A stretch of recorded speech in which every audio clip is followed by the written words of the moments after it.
गोपियां चाहती हैं कि कृष्ण हमारा पति हो जाए। उसके लिए गोपियों ने क्या किया, बोले कार्तिक स्नान करने के लिए सुबह प्रातः काल कार्तिक स्नान करती हैं। अपने यहाँ तो ये बहुत अच्छी परंपरा है, कार्तिक स्नान की लगभग सभी करते हैं। वहां उसका कुमारी कन्याओं का एक मानना होता है कि माँ हमें हमारे समकक्षी हमसे बहुत अच्छा वर देना। वो मांगती क्या है, कात्यायनी महामाये महायोगिन्यधीश्वरी नंद गोप सुतम देवी पतिम में गुरुदे नमः। ये बहुत सिद्ध मंत्र है महाराज। जिस कन्या का विवाह विलंब से हो रहा हो, वो कन्या या तो खुद जाप कर ले या ब्राह्मणों से इसका अनुष्ठान करा ले, निश्चित रूप से बहुत ही सुंदर पति प्राप्त होता है। अच्छा, जिनके बालकों में जिनका नहीं हुआ है वो उदास ना हो, उनके लिए भी मंत्र है। कहो कि महाराज पक्षपात कर रहे हैं, इनका बता दिया, हम ऐसे डोल रहे हैं, ऐसा नहीं, आपके लिए भी मंत्र है। कौन सा है, बोले पत्नी मनोरमाम देहि मनोवृत्तानुसारणीम तारिणी दुर्ग संसार सागरस्य कुलोद्भवान। ये बालकों के लिए है, जिनका विवाह ना हो रहा हो, ये मंत्र का खुद जाप करें, अन्यथा उस जाप करने के योग्य आप नहीं हैं, पात्रता आपकी नहीं है, तो ब्राह्मणों से अनुष्ठान करा लें, निश्चित रूप से विवाह होगा। क्योंकि भले करवा दिए, आप भले वो कहते हैं महाराज तुम हमें फंसवा दिए, अब महाराज क्या करें, खुद ही फंसे हैं। सबकी यही स्थिति है। बोल सच्चिदानंद भगवान की। नहाती तो हैं, लेकिन उनकी नहाने की जो परंपरा है वो गलत है। निर्वस्त्र होकर के स्नान करती हैं, इसलिए एक दिन भगवान ने लीला की और उनके वस्त्रों को हरण कर लिया। देखो, भगवान ने वस्त्रों को हरण इसलिए किया कि निर्वस्त्र स्नान करने से वरुण देवता का अपमान होता है, और निर्वस्त्र तो स्नान महाराज अपनी बाथरूम में भी नहीं करना चाहिए। जो लोग बिल्कुल निर्वस्त्र होकर के स्नान करते हैं, निश्चित रूप से वो जघन्य अपराध करते हैं, वरुण देवता का अपमान होता है। निर्वस्त्र स्नान नहीं करना चाहिए, चाहे स्त्री हो या पुरुष हो, कोई भी हो। और फिर आप तो तालाब में, आप तो यमुना जैसी पवित्र नदी में स्नान करती हैं, यहाँ से यमुना महारानी का भी अपमान हो रहा है और वरुण देव का भी अपमान हो रहा है। लेकिन लोग कहते हैं कि ये गलत है, भगवान ने गलत किया है, नहीं उठाना चाहिए था। कई प्रकार की जो है आक्षेप उठाते हैं उनके ऊपर, भगवान की दृष्टि गलत थी। अच्छा, भगवान पर उंगली वो उठाते हैं जिन पे खुद का सूटकेस नहीं उठता है। भगवान पे उंगली कौन उठाता है, बोले जिससे खुद का सूटकेस नहीं उठता है, जिस पे खुद का शरीर नहीं उठता है। अपना शरीर उठाने के लिए दो लोगों को बुलाता है, बेटा उठाओ, वो कहता है भगवान ने ऐसा किया।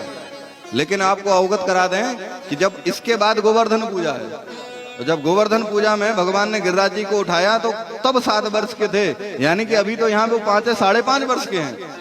तो क्या 5 वर्ष के बालक में किसी प्रकार का कोई काम भाव होता है क्या? अरे 5 वर्ष का बालक तो ये भी नहीं जानता है कि हम पुरुष हैं कि स्त्री हैं। तो जब जिसको लिंग भेद का ज्ञान नहीं है, वो दूषित भावना से वस्त्र कैसे उठा लेगा? इसलिए कोई भी बात कहने के पहले उसका समुचित ज्ञान होना आवश्यक है। और आप परमात्मा पर उंगली उठा रहे हो। अच्छा, केवल वस्त्र उठाने के लिए अगर आप उंगली उठाते हैं तो इसके पहले तो भगवान ने दावानल अग्नि का पान किया है। अगर आपकी सामर्थ्य है भगवान पर उंगली उठाने की तो 2-4 कंडे जलाकर खा के देखो, मजा आ जाएगा।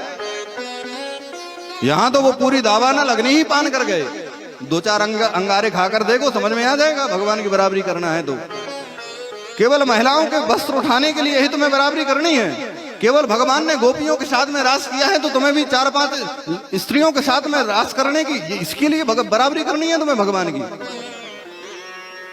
और भगवान ने तो 7 दिन पर्यंत गोवर्धन को धारण किया, तो 1-2 क्विंटल का ही हाथ पे धर के देख लो।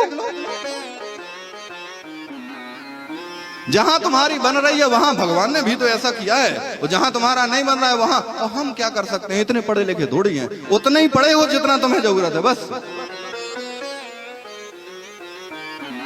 महाराज ऐसे लोगों को नरक में भी बेटिंग में रहते हैं, वो भी कीले पड़ते हैं, प्लास्टिक के गलते भी नहीं।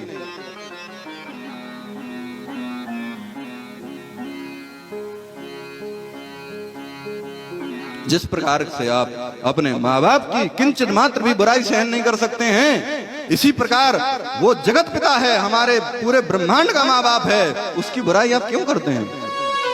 उसकी अवहेलना आप क्यों करते हैं? अच्छा, कष्ट की बात तो यह है कि बुराई वो करते हैं जो उनको मानने वाले हैं। विधर्मी बुराई नहीं करता है, विधर्मी तो गुंजाइश ढूंढता है और उस गुंजाइश पे आक्रमण करके कब्जा कर लेता है। गुंजाइश देने वाले तो हम ही आप हैं। इसीलिए ये पहले समझ लिया करो कि भगवान ने अगर चीर हरण किया है तो उस समय भगवान की अवस्था क्या थी। 5.5 वर्ष वस्त्रों को लेकर के भगवान ने कहा कि अगर आपको वस्त्र चाहिए तो आकर के ले जाओ। सारी बात समझा दी, गोपियों ने आकर के अपने वस्त्र ले लिए। हाथ जोड़ करके कहने लगी, प्रभु हमारा अनुष्ठान तो खंडित हो गया।